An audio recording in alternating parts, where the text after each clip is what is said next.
What's up, card gamers? Hey guys, welcome to this episode. I'm going to tell you today why I traded all my Magic the Gathering stuff for Keyforge. I actually did this not too long ago. You may have heard on the previous episode why I told you Magic is king of the card game. So why on earth would I trade all my Magic stuff for Keyforge? Is Keyforge a better game than Magic?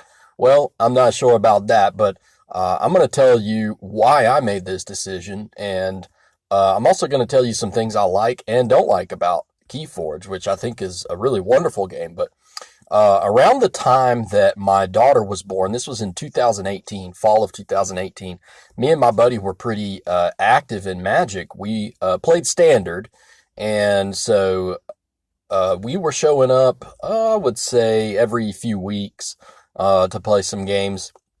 And just want to say, if there's any moms or dads out there listening to this, and especially if you're a new mom or a new dad, that it's not exactly the easiest thing when you have a newborn at home to just pick up on a Friday night and say, hey, you know what, I'm going to Friday Night Magic, and maybe say to your significant other, hey, why don't you watch the baby tonight? I'm going to go play Magic for 3 or 4 hours.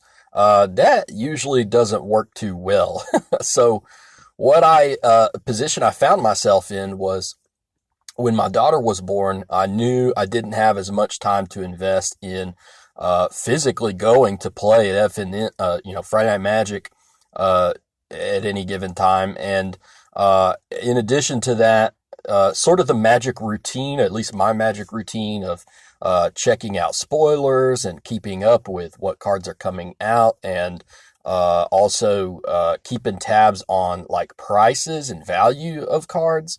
Those things are kind of important to do if you're a Standard player, I think, because man, you don't want to be that guy that trades away a card for and you get fleeced because you didn't keep up with the value currently enough. Real quick, I'll tell you a story of a time that happened to us. When we were playing, if you were playing at the time of Kaladesh, you might remember when Magic, the Wizards accidentally, I think, kind of, created this infinite combo with the Planeswalker Saheeli Rai, and there was some sort of cat, I don't remember, Felidar Sovereign or something like that. That might be wrong, but it was a cat of some kind, and there was a combo that you could go infinite and put just, I think, 1,000,000 cats out on the board, and inevitably you could win the game. And other than that, Saheeli Rai was an okay Planeswalker, but I think before that combo got out there to everybody, it was like a $3 or $4 card. And me and my buddy had a couple of them, but we weren't really playing any decks with it. And somebody approached us at a Friday Night Magic and said, hey, I'm looking for Saheeli Rai. You guys have any to trade? And we're like, oh yeah, we think we got a couple of those. We'll take a look at some of your cards and see what you got. And we're like, yeah, what is that? A $3, $4 card. We didn't know that overnight, the previous night, it had risen in value to like $20 or maybe even more than 20. The other person obviously knew this, and that's why they were looking for this, but they didn't say anything. They were going to let us trade it away for $3 or $4 worth of stuff. And what happened was the next round started, and so we started playing games, and we're like, hey, look, we'll come back to you. We'll find you later tonight. We'd like to see what you have for trade, but we'll find you later on. And, I finished my game early. I can't remember what happened, but I just happened to be looking. I was like, let me just double check the value. And I saw that it was like $20 or whatever. I texted my friend, like, don't trade.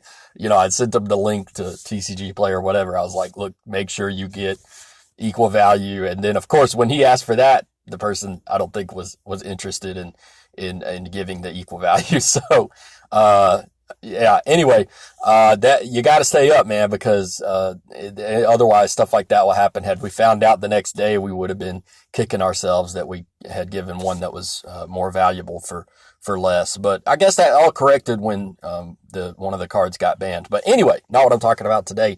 Has something like that ever happened to you where you got fleeced on on a Magic value. Anyway, that's why it's important to keep up with the value of the cards, and that takes a lot of time. So all of these things when my daughter was born were reasons why I said, man, it's really hard for me to keep up with Magic, especially standard Magic right now. We knew, however, if I was going to, stop Magic because of the nature of standard rotation that was going to be coming up in the summer, financially, it made most sense to sell the cards as soon as possible, which me and my friend began to look into, and we actually found a good local game store that gave us a pretty good return on those.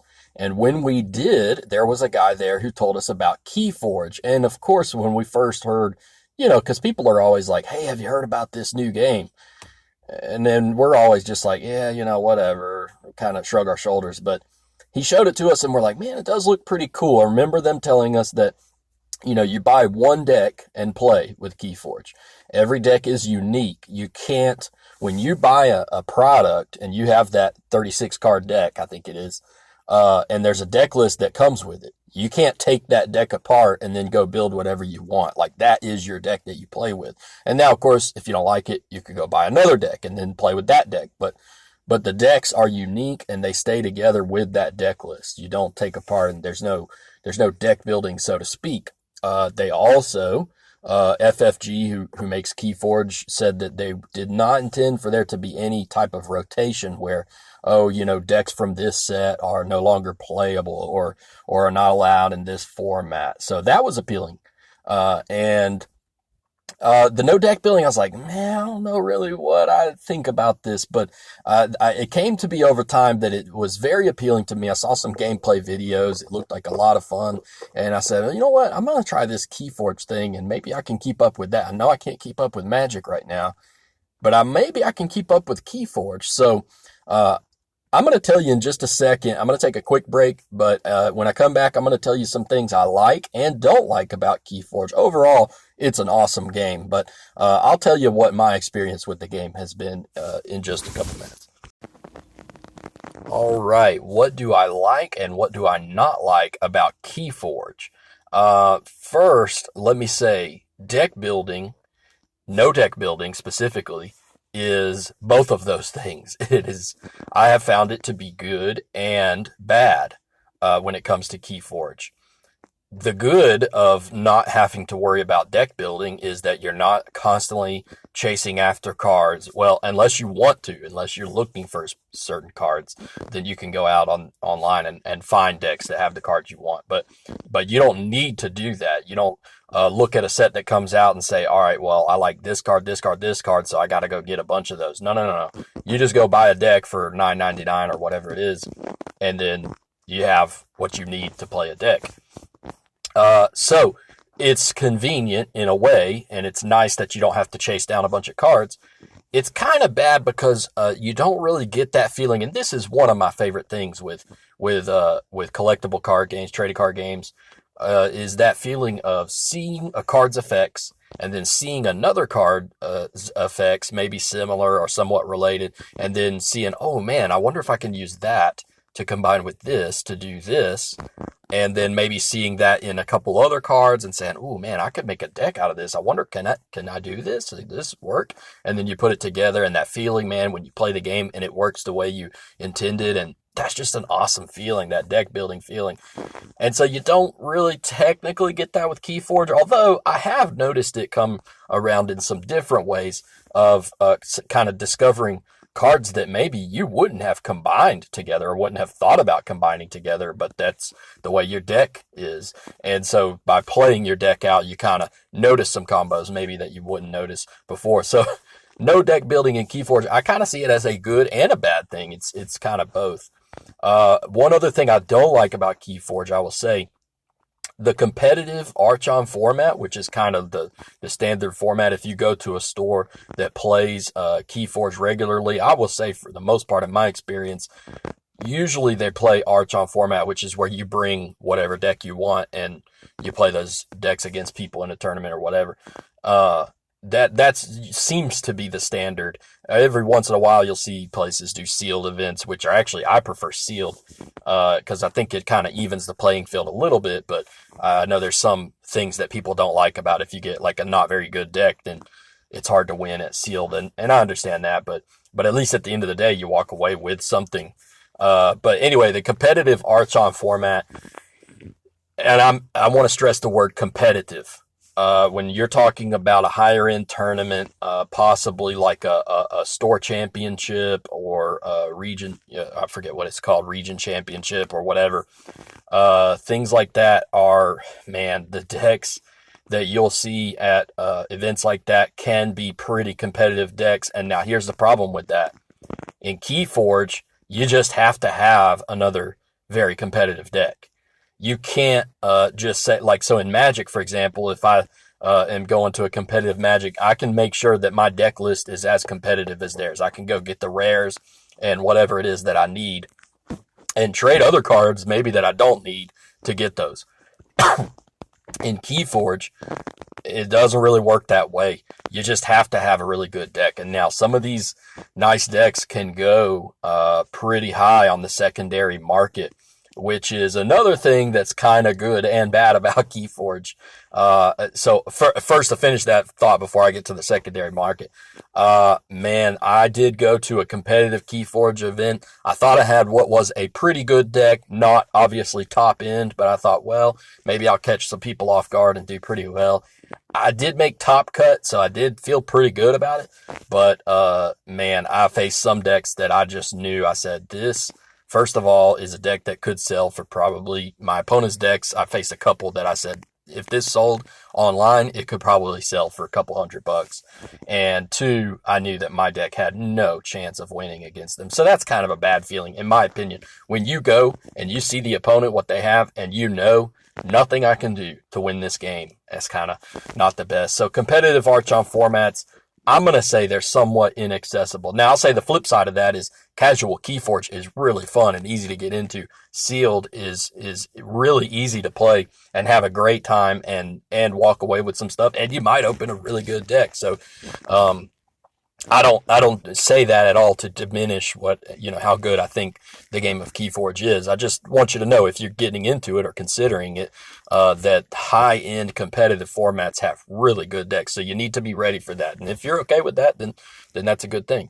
What I really love about Keyforge, though, I did mention earlier, no rare chasing and no secondary market. Now, that's a tricky thing, because there is a secondary market with Keyforge. They're selling the whole deck. It's not singles like you would with Magic, but they're selling the whole deck. So now that you might see that as good or bad. So like, I like playing some like jankier, weirder, crazier decks like Epic Quest. Keyforge players, if you know what Epic Quest is, you know what I'm talking about. And it's not technically very good. Doesn't mean that it's the best, but I have fun playing decks like that. Now, I could go out on the secondary market and find decks like that aren't the best for pretty cheap. And you guys know that I like being cheap. So I like that aspect of the secondary market, not unlike Magic, except that this is a whole deck we're talking about. So kind of similar there. But you don't feel the need that you need to go get. If I see, well, I really like this card, I don't feel the need to go out and get 4 copies of that, which I would need to do otherwise. You don't really need to do that with Keyforge. So there's no rare chasing. The financial investment is play. Let me say this about Keyforge. The financial investment to play semi-competitively is minimal compared to Magic. And I would even go a step further and say, for a similar price of what you would invest in Magic. So say if you invested $200 in Magic, which is not, I mean, people invest way more. But if you were going to invest $200 in Magic for a few months, you will come away from Keyforge with a lot more stuff than what you come away from with Magic for the same amount of money. In my opinion, that is, I have definitely seen that to be true. And I think most players that I've talked to have said that your money goes further with Keyforge than it does with Magic. Even if you just came away buying 2 boxes.